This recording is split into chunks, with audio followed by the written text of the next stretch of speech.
Turbo Conquering Mega Eagle. This is either going to be the last film of 2016 or the very first film of 2017.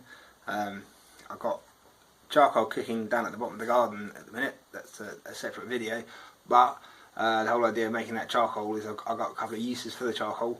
Right now I'm going to start on making a charcoal forge. You could put coal in it or whatever else, coke, if you wanted to, but the whole idea of this is it's going to use charcoal because the charcoal anyone can make really, and I'm going to make the bellows and the forge with no special tools, no power tools. I'll probably use a drill driver just because I'm lazy, but you could use a screwdriver for that instead, I suppose, or a hand bit if I need to make a hole, and then basically forge with no power. So it'll be hand bellows, charcoal forge, and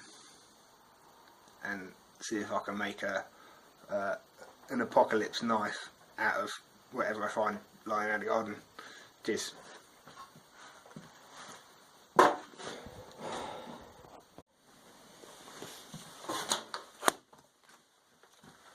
Right, so the materials I've amassed so far for the bellows are some leather off an old sofa. This is actually the cushion, so it's relatively thin. This is going to be pretty good for the material on the bellows themselves. Some old floorboards. Most of this I've used for firewood in my house, but this bit was good, so it escaped the fire. Some Stella, and what I'm going to start off trying to make the valves out of what do you call this?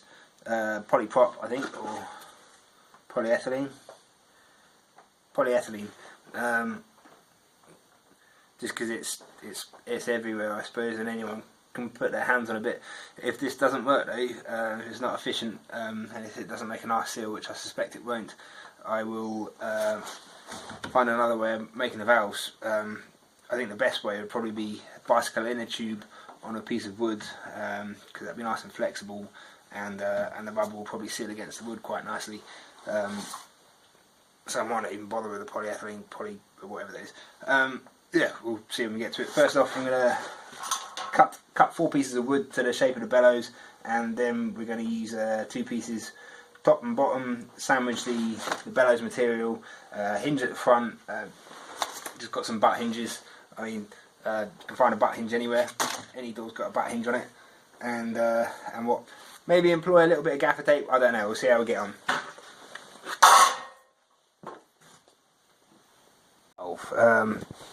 I actually went with leather in the end because I had it anyway. It's a logical thing to do. Inlet valve can be as big as we like, really, but obviously we need to be worried about the losses that we're going to get through it. So I suppose if I wanted this to last a lot longer, I'd put a piece of wood on the top, just in the centre there. Got holes either side. Hopefully it'll seal. I don't know.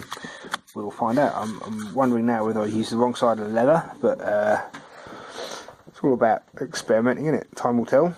Here we are. The valve I've shown you earlier.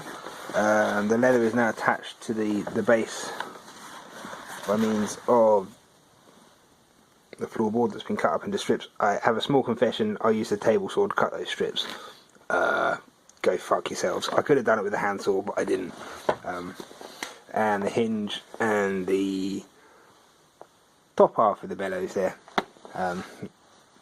leather's going to get attached to this top half in the same fashion as it is attached to the bottom half now, and then find something to seal the front up and make the valve, the outlet valve. Currently there's champagne in the workshop in the form of this guy. Yeah, alright.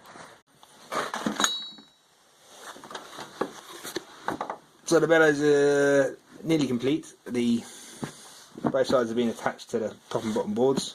The inlet valve is working nicely. Blocked half of it off because it was leaking out of one side, but it's still working fine. There's a bit of ballooning going on. That might be remedied later with a wire around the outside, but for the minute I think it will work. it pumps okay, and the outlet valve is just about to go on.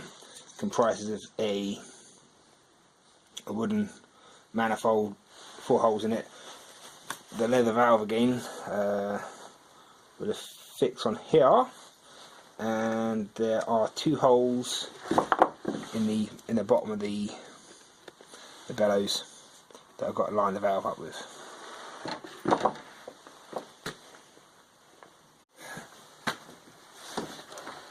Bellows are complete. The top and bottom section is joined by the leather. They pump okay. Half the inlet valve's been blocked off because that side was leaking, and there's a bit of ballooning going on, which I might rectify at a later date with some wire and some gaffer tape. But for now I think this will be okay.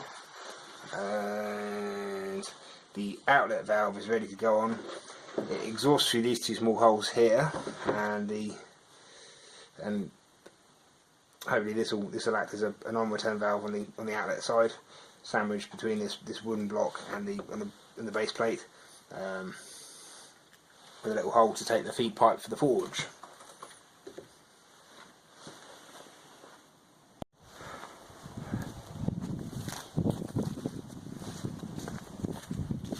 Okay, welcome back to the apocalyptic wasteland that is the bottom of my garden.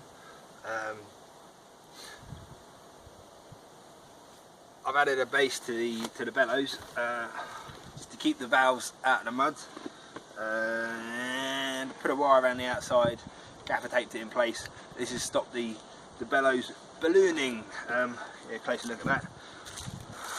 Just a bit of heavy wire gaffer taped onto the bellows to stop ballooning.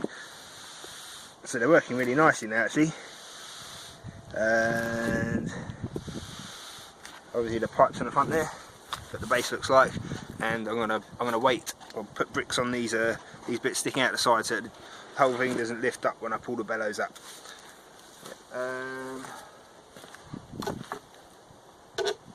As far as building materials goes for the apocalyptic forge, we've got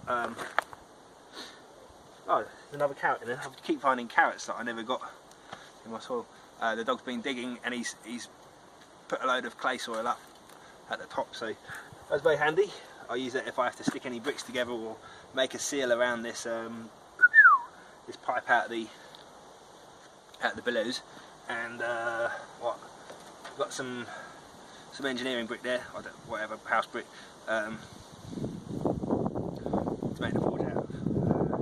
I'm going with a side draft forge because if I was to do, I thought about having it feed from the bottom through these holes, I suppose, but it'd be impossible to clean. If I fix these in place, then you've got to think about how you're going to get the clinker out of the forge. Whereas if it just feeds from the side, I can empty it or pull the shit out the bottom, and it'll be good to go again. So I'll try and capture as much of this forge build as I can.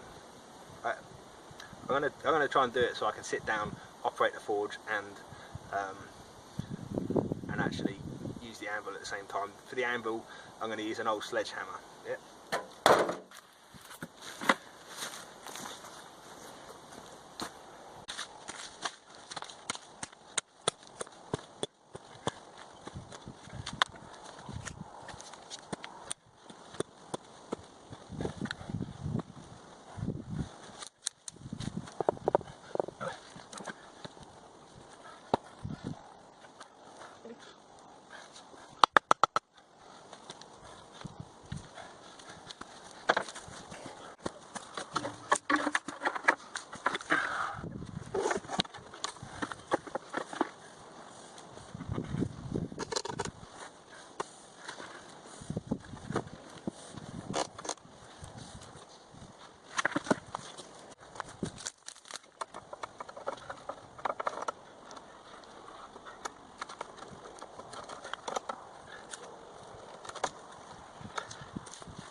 So I've only just finished making charcoal. In actual fact, it has not finished, it's still smoky. So I'm taking the bits of charcoal that are lit and dumping them straight in the forge. It's already underway then. Stello at the ready, forge primed, locked and loaded. Don't have my tools ready yet, but whatever, I'm not organised. Just to demonstrate this forge, I'm gonna do a hot cut on this a bit of coil spring, and to continue this post-apocalyptic forge series, watch the next video where I'll be turning it into a utility knife.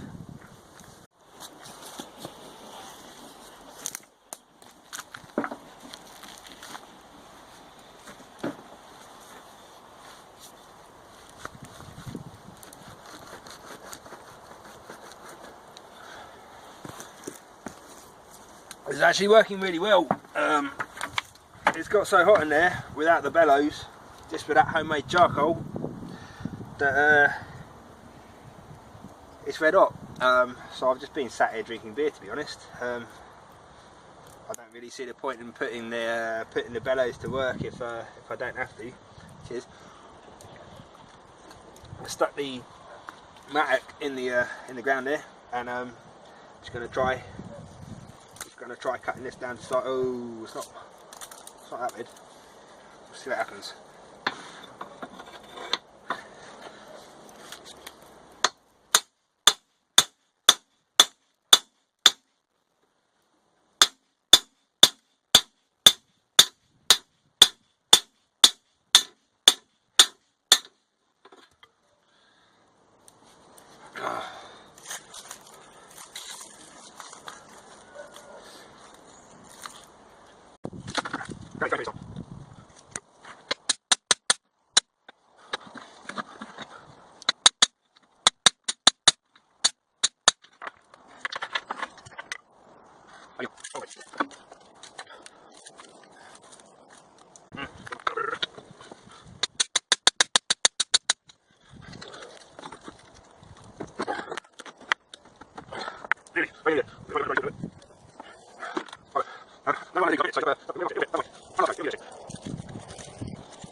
Done. Here we go. The Apocalypse Forge. Brought to you by Turbo Conquering Mega Eagle.